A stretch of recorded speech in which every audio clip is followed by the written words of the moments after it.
office had a raffle with all various prizes. So when it came to the actual raffle draw, Kenny won a TV, but Laura won a weekend in a log cabin somewhere in America. Now, it was a very, very long drive to get to this place, and Laura at the time was heavily pregnant. So, what they decided to do, because Kenny had always wanted to go to this place, and stay in the log cabin, is they swapped their prices. So Kenny gave her the TV and she gave him the weekend at the log cabin. So the weekend came when he could go and stay in this log cabin, and he drove up there. It was about a 3-hour drive. He got there and he met the owner of the park, and he showed him to the cabin, and it was cabin number 5. He gave him the keys, showed him around the cabin, and it really was an absolutely beautiful little log cabin. It was wonderful. The weather was perfect. The cabin was really, really nice. And Kenny was absolutely loving it. He also used to like fishing, and in this park was a lake as well. So he settled into the log cabin and went out and had a little walk around. Now he had a little map that was on the table, because it was quite a big, really, really big park with lots of like pathways that led to other cabins and to the lake as well. So the first day he's there, which is a Saturday, he gets his fishing rod and has a walk down to the lake. Really nice, beautiful little lake. And he sits there and he's doing his fishing. Really nice. He notices over the other side of the lake a man walking by with camouflage pants and a camouflage jacket and a cap. Is walking by. The guy sort of looks over to him, because he was just over the other side, and he sort of nodded to him like that, and Kenny just sort of nodded back. Anyway, Kenny caught a couple of fish, nothing massive, but he was happy about it. Went back to his log cabin, and he had a couple of beers and watched a movie on his laptop, and then about 11 o'clock he went to bed. That night, while he was asleep, there was a knocking on the door, which woke Kenny up. So he woke up, and again there's a knock on the door. Kenny goes to the door and answers it, and there was this guy that he'd seen earlier with the camouflage pants, camouflage jacket and the cap. He said, "Hi," he goes, "I'm really sorry to disturb you," he said, "at such an hour." He said, "But I live in cabin number 6. He said, "and I just can't find it anywhere." He said, "Like, I'm getting lost." he said, I saw that this is cabin number 5. He said, so I'm assuming that it must be pretty close to here. So Kenny said, hang on a minute. He said, I've got a map. He said, just wait there. So the guy said, oh, okay, thank you. Kenny went and grabbed the map off of the table and went back to the front door where the guy was. He gets the map out. He goes, right, what number was you in? He says, I'm in cabin number 6. He goes, okay, right, so what you got to do, he says, you've got to walk down this path and then go left. And then there's another path that goes off to the right. He said, then you walk straight down and then there's one more path on the right again. He said, and that's where cabin number 6 is. He goes, oh, thank you so much. He goes, you've really helped me.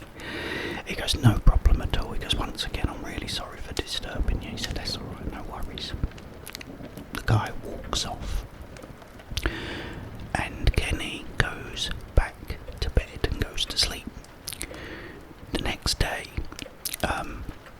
Kenny gets up nice and early, does a breakfast, has some scrambled eggs, and then gets his fishing gear and he walks back down to the lake, sits down, and he's sitting there and he's fishing and he's enjoying his day. Again, another beautiful day.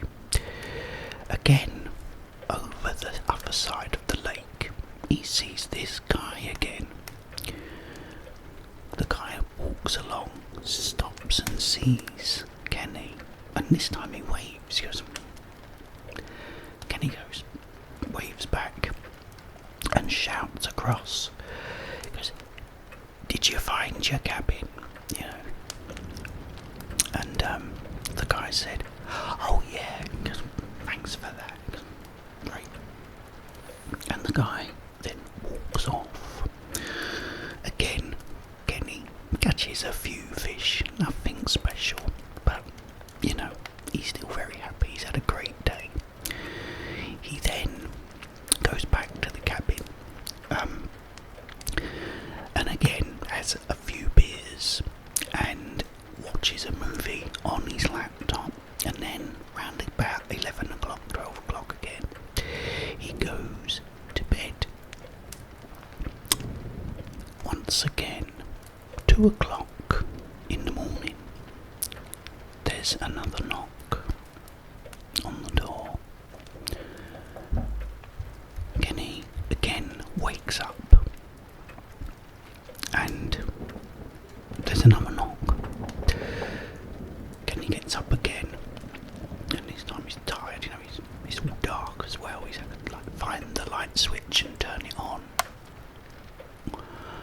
which he does. Turns on the lights, goes to the front door, and then once again is this guy standing there.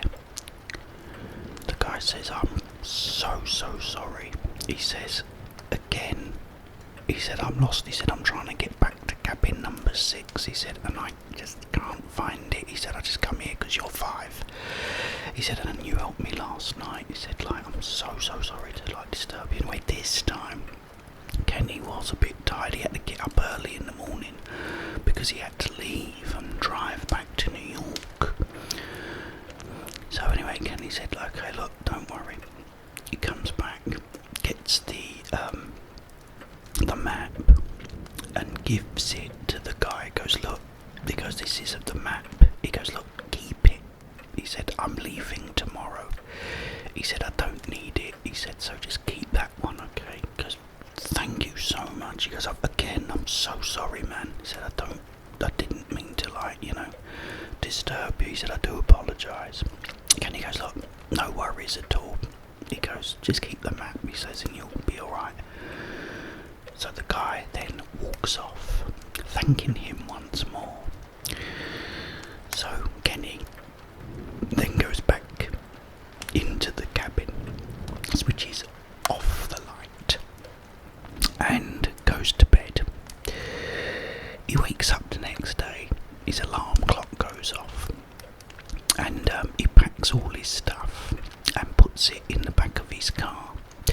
He then just drives down to the office where the owner is. So the owner, he gives the owner back his keys, and the owner says, "Did you have a good time?" He said, "Yeah." He said, "I had a really nice time." He said, "The cabin was beautiful." He said, "I love the lake." He said, "I caught a couple of fish." He said, "It was really, really nice." He said, "It was great." So the owner said, "Oh, that's good then." He said, "The only problem is," he said, "I think you need to put a map in cabin number 6. So the owner looked and said, "Why, what do you mean?" He said, "Well, this guy knocked at 2 o'clock in the morning." He said, "And he was lost. He couldn't find cabin number 6. You know, they hadn't put a map in there." He said, "So the first night," he said, "I told him how to get back to there with the map." He said, "And then the second time," he said, "because he did it again the next night, again 2 o'clock, this guy knocking on my door, lost, couldn't find cabin number 6. He said, "So I gave him my map." He said, "So, you know." The owner looked at him and said, "There isn't anyone in cabin number 6. He said, "It's empty." Kenny said, "Well," he said, "this guy was knocking." He said, "And I even saw him as well." He said, "When I was fishing," he said, "during the day." He said, "He's staying in cabin number 6. The owner said, "What did this guy look like?" Kenny said, "Well, he had boots on." He said he had camouflage pants, a camouflage jacket, and a cap. The owner turned pale. Kenny went, "What's wrong?" He went, "The last time someone stayed in cabin number 6, he said he was a soldier and he was suffering from PTSD. He said, "Did he have a beard as well?" Kenny said, "Yeah, he did." He went, "That guy hung himself in cabin number 6 last month." I hope you enjoyed that, guys. It's really good, and I'm so sorry that I haven't done a creepy stories video in a while. I've heard something similar to that somewhere, but I was laying awake last night, and it just come into my head. I kind of sort of made it up. I guess I've heard it, you know, from somewhere, but very, yeah, I just sort of made that up and thought, oh, let's try that and see how it goes. So, it's Friday night, guys. Also, what I might do as well is leave this atmospheric sound on for you for a little while to help you go to sleep, because it is such a great little collection of sounds going on. I will be back probably on Sunday or Monday, I'm not sure yet, but I will be back. But in the meantime, have yourselves a wonderful, wonderful, peaceful